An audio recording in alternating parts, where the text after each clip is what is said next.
खबर है में खुश आमदीद। मैं हूँ सईद काजी और मेरे साथ हैं जनाब आरफ हमीद भट्टी साहब और जनाब ताहिर मलिक साहब।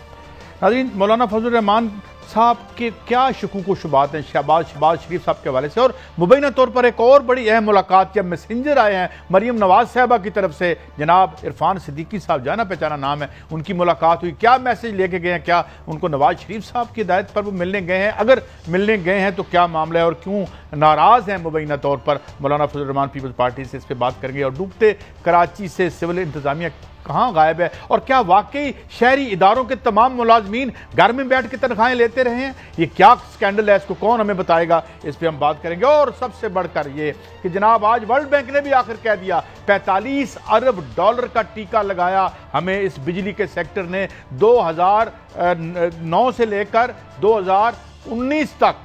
तो चलें, अगर ये 45 अरब हैं तो फिर अगर पिछले 9 साल डालें तो फिर हमारे ख्याल में 75 अरब डॉलर तो बन ही जाते हैं। और अब तो ये वर्ल्ड बैंक खैर से कह रहा है, और उनका लफ्ज़ इस्तेमाल किया है, हड़प किए हैं, स्वेलोड ये हमारे पावर सेक्टर ने। और साथ भारतीय जनरल जो हैं उनको न जाने क्या हो गया है। भट्टी साहब, वो अपने कोरोना से तो लड़ नहीं सकते, बेरोजगारी से नहीं लड़ सकते, मगर कहते हैं चीन से लड़ेंगे। बहरहाल उसमें हम बाद में आएंगे।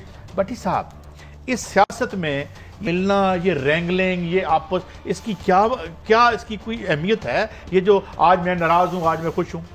बिस्मिल्लाहिर्रहमानिर्रहीम। काजी साहब, किसी भी इंसान की किसी भी तहरीक चलाने की कोई वजह होती है, कोई मकसद होता है। इधर हुकूमत करने का मकसद है कि मुझे हुकूमत से ना गिराया जाए, जो मर्जी जायज़ में जायज़ काम करा लें। और जो अपोजिशन में बैठे हैं उनकी बेचैनी समझ आती है। 30 साल से उनको खून लगा हुआ था, सूबे में, वफाक में, मुख्तलिफ द्वार में उनकी हुकूमतें रही। एक मुझे बात बताएं, क्या ये लड़ाई जो मुबैना मरीम नवाज साहब की और शहबाज शरीफ साहब के दरमियान जो खलीज है, ये कहीं बढ़ रही है? देखिए, ये खलीज अरसा दराज से है, इस बात में दो राय कोई नहीं। लेकिन 4-5 दिन पहले कोई सूरत हाल और थी। शहबाज शरीफ साहब अब जो मौलाना फजलुर रहमान साहब को मिले हैं, एलामिया तो रस्मी आया, मौलाना फजलुर रहमान ने उनसे 3 चीज़ों की श्योरिटी मांगी है कि आप और हम क़यादत इकट्ठे करेंगे, अगर वक्त ज़रूरत हालात ख़राब हुए तो रिज़ाइन दिया जाएगा। आज पहली दफ़ा शहबाज शरीफ साहब ने कहा ठीक है, हमें भी कहीं से कहा गया है कि आप मुहर्रम के बाद काम उठाएं तो रिजल्ट आपको नज़र आ जाएगा। ये कहीं कहाँ पे है जहाँ से कहा गया है? ने मौलाना फजलुर रहमान को भेजा था और कहा था कि मार्च में हुकूमत चले जाएगी, और ये बात सच है। ये कहीं कौन है, मैं इसकी डिटेल में नहीं जाऊंगा।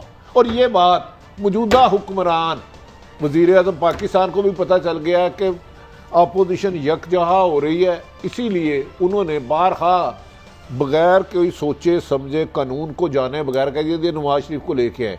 मेरे मोहतरम इसहाक डार को आप 2-2.5 साल हो गए लेके नहीं आ सके, हसन हुसैन को नहीं ला सके। क्या फिर ऐसे करके हमको हमें खिलाते हैं हमें आपस में? देखें कैसे चंद खानदानों की हुकूमत रहती है ताकतवर। अभी आपने फरमाया 45 अरब डॉलर का टीका लगाया। ये टीका असल में गरीब आदमी को लगता है जो 1 या 2 कमरे घर में रहता है, जिनके महलात हैं, उनके लिए बिजली का यूनिट आप 2000 रुपया भी कर लेना, उन्हें फ़र्क नहीं पड़ता। इस मुल्क को चंद खानदान मुसल्लत है। इमरान खान साहब एक खौफ थी, लेकिन बदकिस्म थी कि उनकी नहल और नलायक टीम ने पुराने कपड़े भी और धो दिए। नहीं, एक सवाल और है मेरा।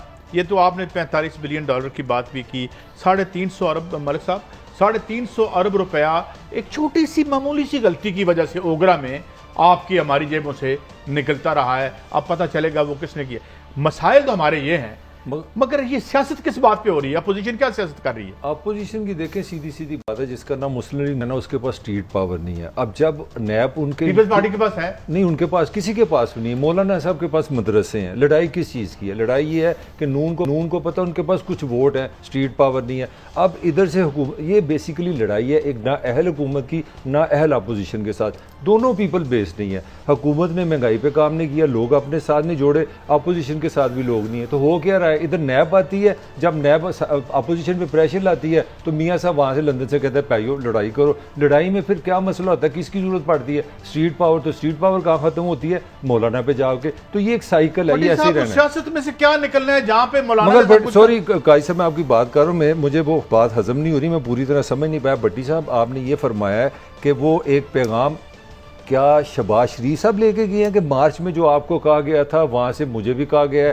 कि ये बड़ी आपने खबर दे दी। दूसरे मुल्क का अहम किरदार है, उन्होंने कुछ बंदों के बारे में कहा है कि हम इन्हें नहीं चाहते। ये मतलब पाकिस्तान की हुकूमत के बारे में बात कर रहे हैं। मुझे नहीं पता, एक अहम तरीन मुल्क है, पाकिस्तान का दरीना दोस्त है, उन्होंने एक शख्सियत के बारे में 7 से 9 पॉइंट लिख के दिए हैं कि यहाँ यहाँ हमें चीट किया गया। ये कोई वजीर है, कौन-कौन से सफारत खाने एक्टिव हो गए? बटी साहब, ये कोई मिनिस्टर है हमारा। सफारत खाने हमेशा गैर मुल्की काम करते हैं। आपके मोहतरम मियां नवाज शरीफ साहब मुशर्रफ दौर में किसने जहाज भेजा था? वहां आपका मेरा सवाल डायरेक्ट कर दूं ना, फिर आपको जवाब आसानी होगी। तो मैंडेट बाहर से आएगा, हुकूमत जहां पे होगी। देखिए, मैंडेट तो जिसने यहां तक कहा गया है, पहले कहा गया इलेक्शन के हमारे हालात नहीं हैं, उन्होंने कहा इलेक्शन के पैसे भी हम देंगे। हालात नहीं है, ये किसी गैर मुल्क से कोई तोता कबूतर आया है, तो हालात बदलने वाले हैं। अब फैसला करना है अदारों को कि क्या अवाम के वोटों से फैसला होगा या बाहर एजेंसियाँ या दीगर ममालिक के सफारतकार हैं उनके पलड़े में ज्यादा वजन होगा। अच्छा बटी से एक छोटा सा सवाल है, एक कोई फेडरल मिनिस्टर किसी का इस्तीफे से मसला लो सकता है? नहीं, फेडरल मिनिस्टर मैटर ही नहीं करते। 4 पॉइंट बना के दिए गए हैं। इस आदमी ने हमारे साथ ये नाइंसाफी की, ये की, हर बुरे वक्त में हम काम आए। इसी वजह से मैं वो कोई कह रहा हूं, सऊदी अरब आपके आर्मी चीफ मोहतरम कमरजावेद बाजवा तो और मोहतरम वो DG ISI को जाना पड़ा। अच्छा बटी साहब, ये जरा सुन लें मौलाना फजल रहमान साहब, क्योंकि अब की प्लेयर बन चुके हैं, बाकी जो की प्लेयर थे वो पता नहीं क्या बन गए हैं। तो बहरहाल सुनते हैं, उनको सुनाइए। फाजियत इसी में है कि हम आपस की जो तहफ़्फ़ुज़ात हैं, जो शिकायतें हैं, उसको हम बड़े एतमाद के साथ, बाहमी एहतराम के साथ उसको हम दूर करें। मेजबानी आप करें। लीडर ऑफ द अपोजिशन में शहबाज शरीफ साहब। जी बटी साहब, यार देखें, इमरान अरसा दराज बाद मोहतरम मौलाना फजलुर रहमान इक़्तिदार से बाहर हुए, उनके हल्के ने उन्हें वोट नहीं दिया। इस वक्त सबसे ज़्यादा बेचैन वो है कि किसी ना किसी तरीके से इस हुकूमत को गिरा कर या गिराने की कोशिश कर रहे हैं पीपल, क्योंकि स्टूडेंट लाने हैं इन्होंने। मदरसे के बच्चे कमांडो होते हैं, कुछ तोड़ फोड़ EU सेकंडों में करते हैं। नून लीग नवाज शरीफ आया तो खुद ख्वाजा आसफ ने कहा 100 लोग नहीं इकट्ठे हुए।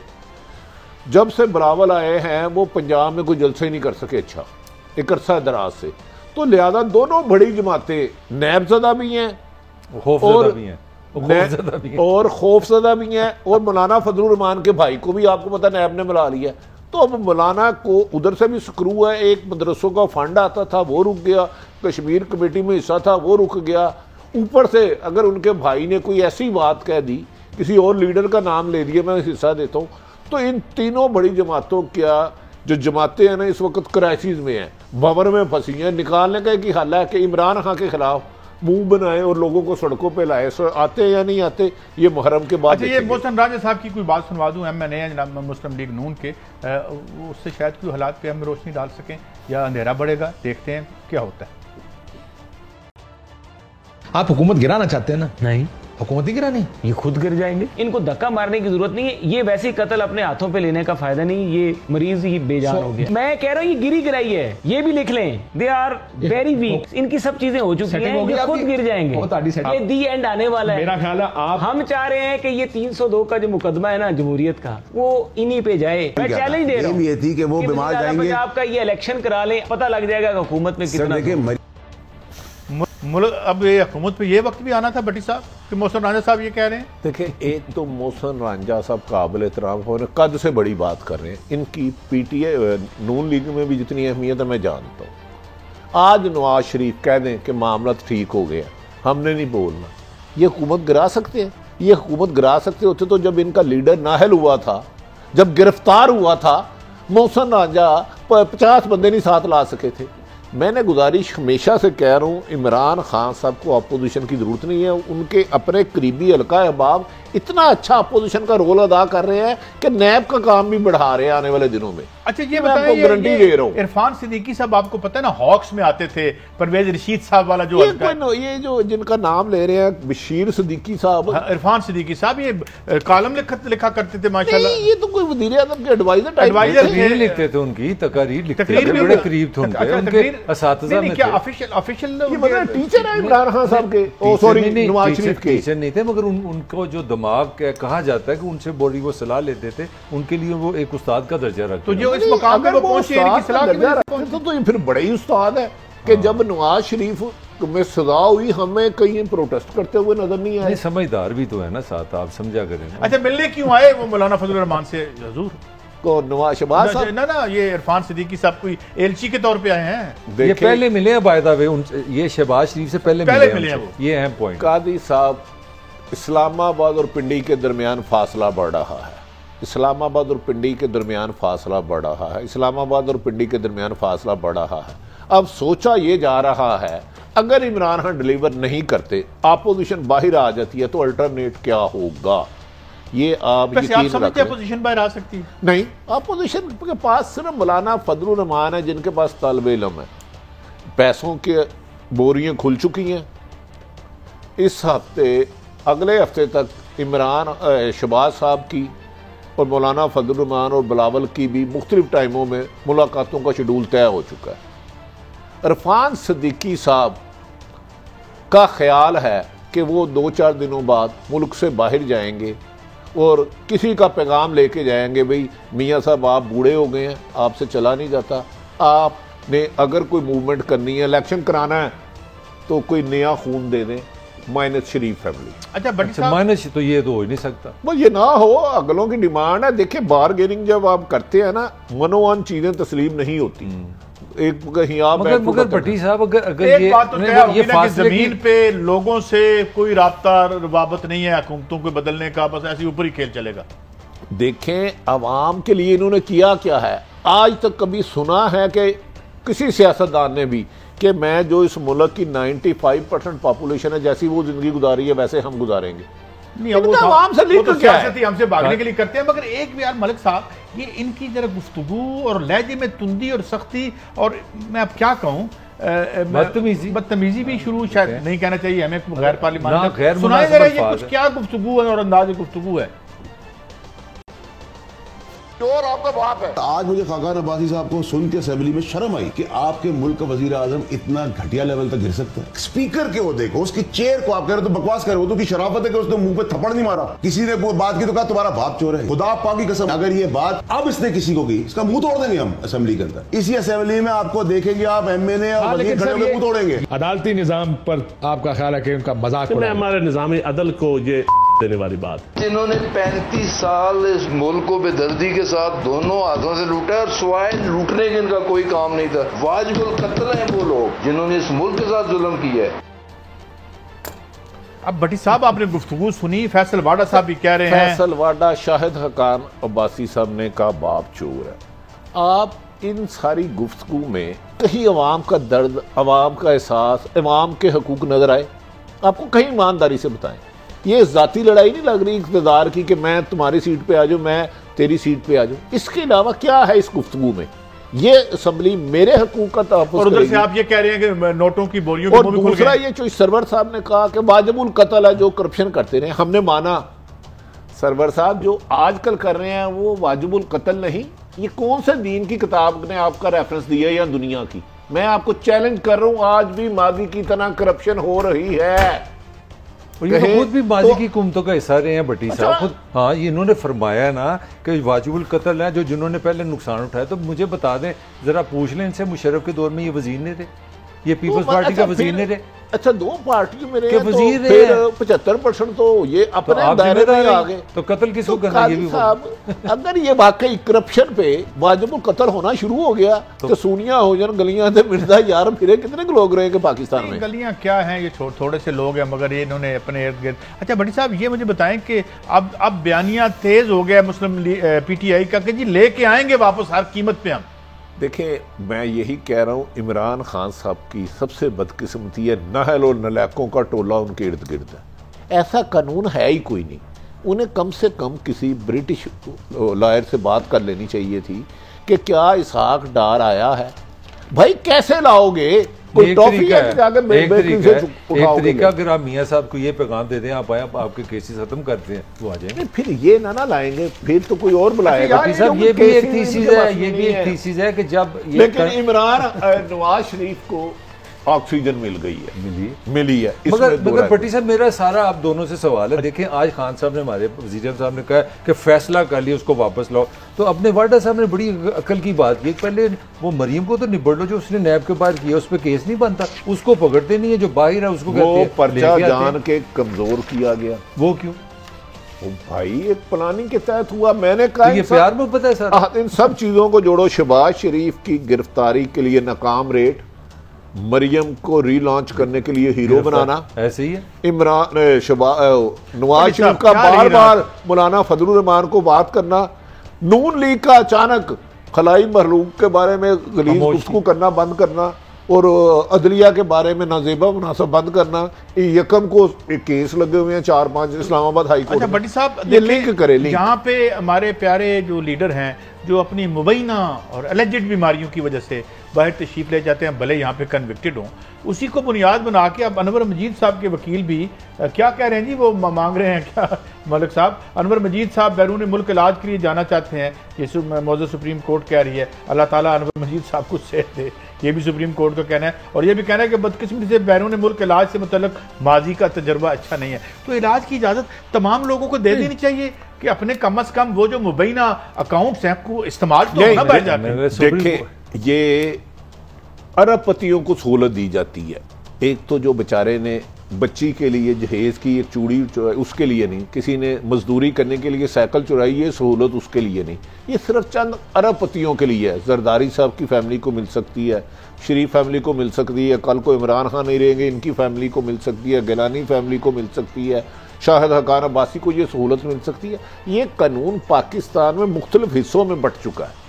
नहीं भट्टी साहब आपका एनालिसिस अपनी जगह, सुप्रीम कोर्ट ये बात कह रही है हमारा तजर्बा अच्छा नहीं रहा इजाज़त देने के वाले से, ये मैं नहीं कह रही, ये सुप्रीम कोर्ट कह रही है। भाईजान मुझे याद है कि इस्लामाबाद यहाँ कहीं था तो उन्होंने कहा कि नाम नहीं निकालना, तो उन्होंने कहा ये बताएं परसों तक जिंदा रहेंगे, इस किस्म की भी कोई बयान थी। कोई था सुप्रीम कोर्ट का हुक्म अपनी जगह पे, लेकिन मुझे तो इतना पता 2 साल से करप्शन रोया जा रहा है। हमजा शहबाज 1.25 साल हो गया गिरफ्तार, उससे एक पैनी रिकवर की है आपने। एक ब्रेक है सादुल फीक से कितने पैसे लिए हैं आप बता, शाहिद हकान अब्बासी से कितने लिए, एहसन इकबाल से कितने लिए, उनसे तो हमने नहीं लिए, जरदारी से कितने लिए, फरियाल तालपुर से कितने लिए। रियासत के पैसे इस एहतसाब जो प्रोसेस है उस पर खर्च हुए वो हमारी जेब से अलबत्ता मजीद चले गए हैं। मगर हम ब्रेक के बाद हाजिर होंगे और देखेंगे कि कराची के अवाम के साथ क्या हो रहा है और क्या ऊधम मच गया वहाँ पे, और इनकी सारी करप्शन एक सावन के मौसम ने नंगी करके रख दी है। और इसके बाद ये भी देखेंगे कि दारों की नायली से अवाम कैसे लुटते हैं। एक ब्रेक के बाद वेलकम बैक। भट्टी साहब, दिल दुखता है कराची की बात करते हुए। एक ऐसा शहर था जो बनाया गोरों ने, हमारे शहर बनाए जो सब कॉन्टिनेंट में उन्हीं की हुकूमत थी इससे पहले, मगर इसको लंदन के बराबर बनाया उन्होंने, इसको बॉम्बे या उस वक्त के जो शहर थे।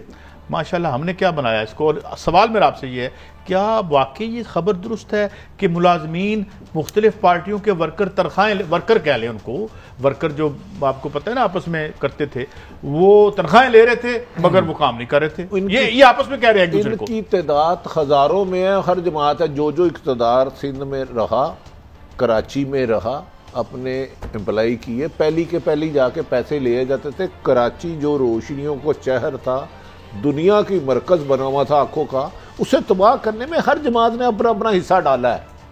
एक जमात को आप जिम्मेदार नहीं ठहरा सकते। आप उधर अरबों रुपए का जो फंड है वो किस किस जेबों में गया। कराची को क्या मिला?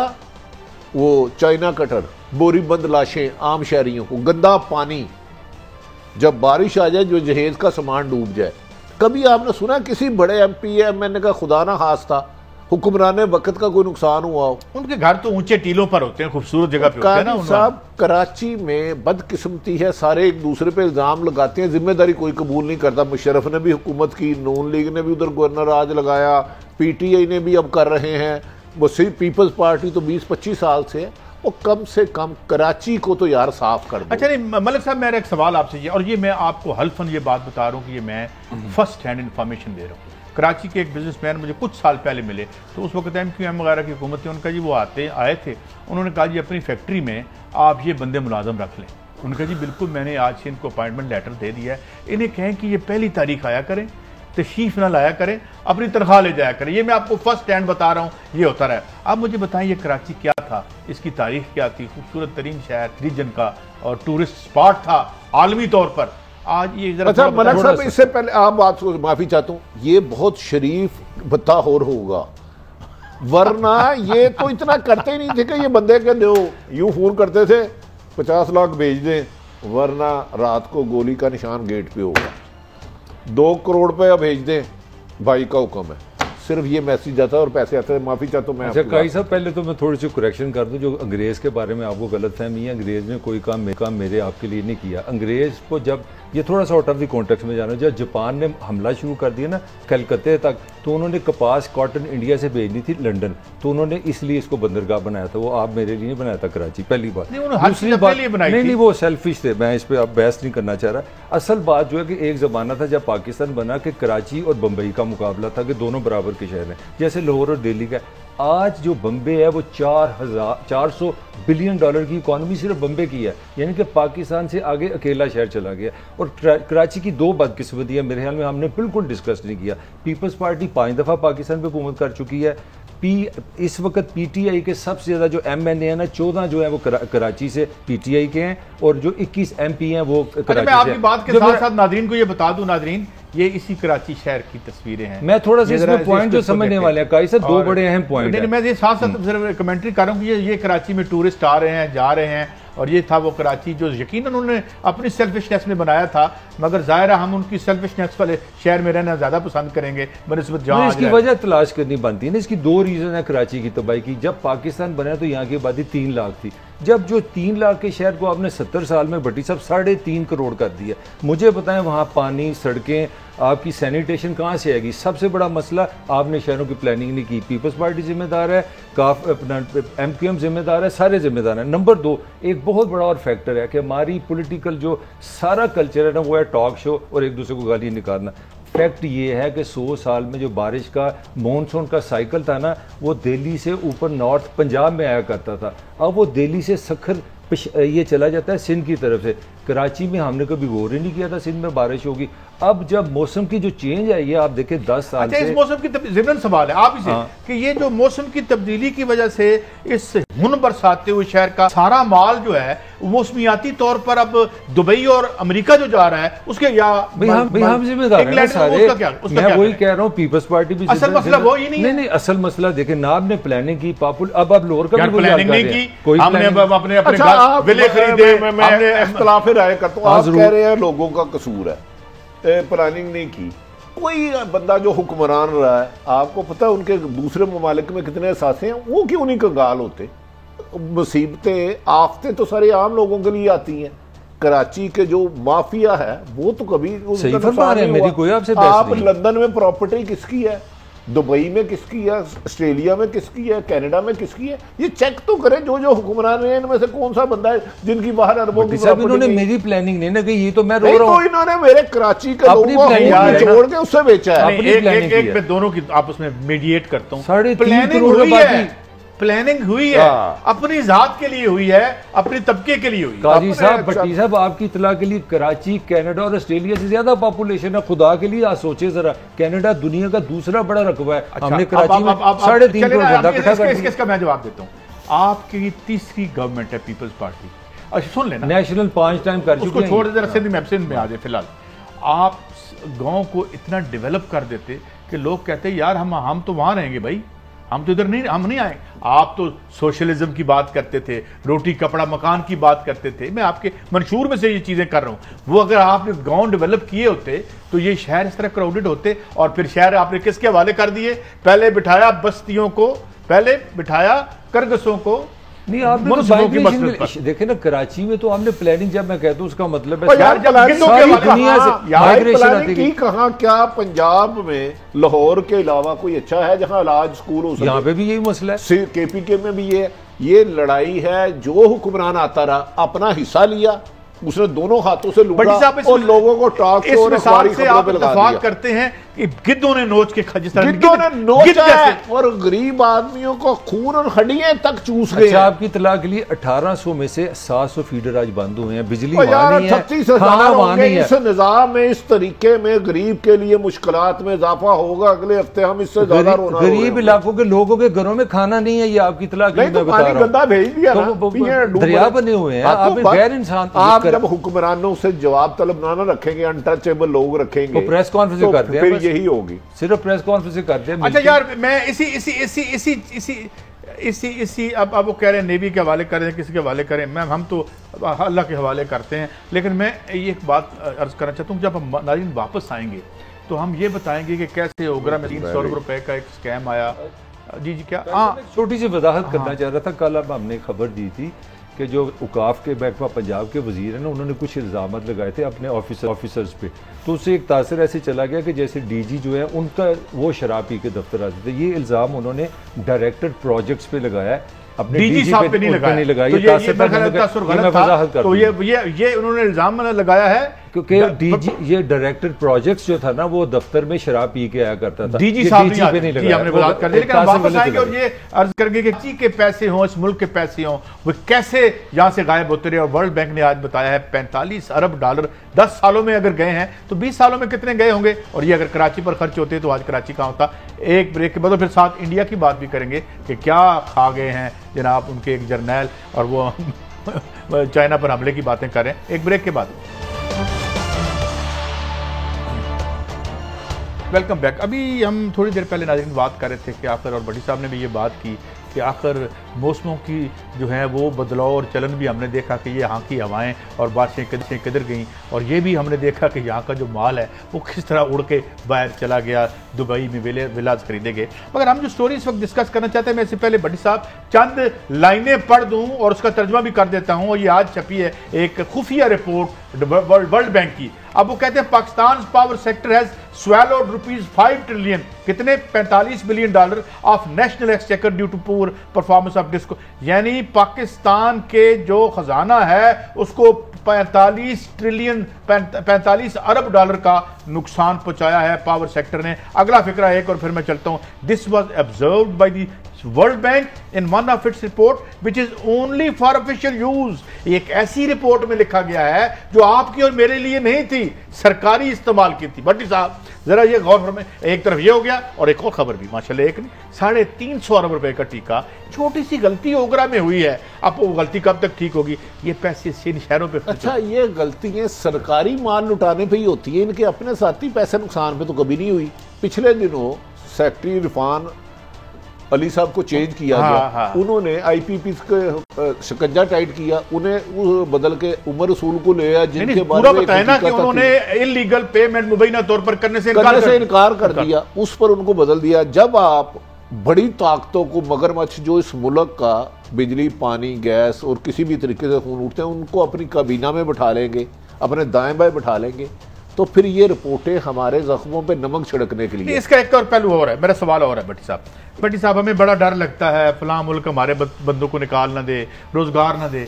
ये पैसा यहाँ समाज के खर्च होता, हम खुद लोगों को रोजगार देते। मलिक साहब, काजी साहब, ये सारे मिले हुए हैं। नवाज शरीफ ने जब हुकूमत ली थी ना, जब इनकलाब लेने आता तो पहला काम किया था 500 अरब रुपया दिया था। आते ही आप याद करें पहले हफ्ते में IPP 478 बिलियन रुपीस। और सुने ये ना इतनी बात नहीं, अनऑडिटेड, और ऑडिटर जनरल ऑफ पाकिस्तान ने उन पे सवालिया निशान लगा दिया और उसके बाद उनका जो हशर हुआ बेचारा। ना काजी साहब किया क्या, नवाज शरीफ को वो सागदार की खूबसूरती है, उसने जब बिल अगला जब बजट पेश किया ना तो लास्ट लाइन लिख दी के बीच में 500 अरब ही मंजूर हो गया। वो बहरहाल माजी की बात है। अब आज की अब सुन लें, 500-600 अरब सालाना से अपना भट्टी साहब 2018 से अब हम 2000 पे चले गए।